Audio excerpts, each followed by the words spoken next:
পিতার অপমান সইতে পারলেন না, পুত্র শৃঙ্গী অভিসম্পাদ করলেন। আর এই অভিসম্পাদটাই হলো পরীক্ষিতের জীবনের মঙ্গল। এবং এই অভিশাপের কারণেই তিনি ভগবত দর্শন করেছিলেন, ভগবত চরণ পেয়েছিলেন। যদিও ওই পরীক্ষিত উত্তরার গর্ভে যখন ছিলেন, দ্রোণাচার্যের পুত্র অশ্বত্থামা যখন ব্রহ্মাস্ত্র নিক্ষেপ করেছিলেন, ওই অশ্বত্থামা ভেবেছিলেন যে পাণ্ডব বংশ নির্বংশ করে দেব।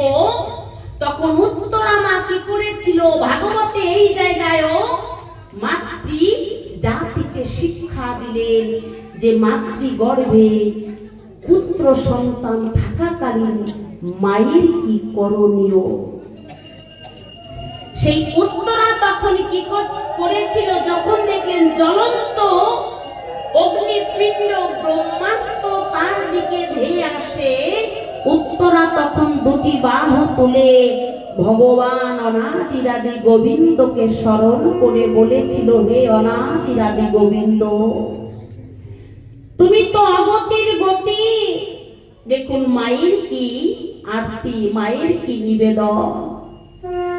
গর্ভের সন্তানের জন্য মা কি করলেন, হে অগতির গতি ভগবান, দিনের দীনবন্ধু, আজকে আমি তোমাকে বলবো না তুমি আমায় রক্ষা করো, তবে আমি তোমার চরণে কি নিবেদন জানাই জানো প্রভু, আমার গর্ভে যে আমার সন্তান, আমার বংশধর রয়েছে, তুমি তাকে রক্ষা করো। কেন জানো, আমার অবর্তমান কালে আমি যখন জগতের সংসারে থাকবো না, আমার অবর্তমান কালে তোমার সেবা পূজার ভার আমি কার উপরে দিয়ে যাব।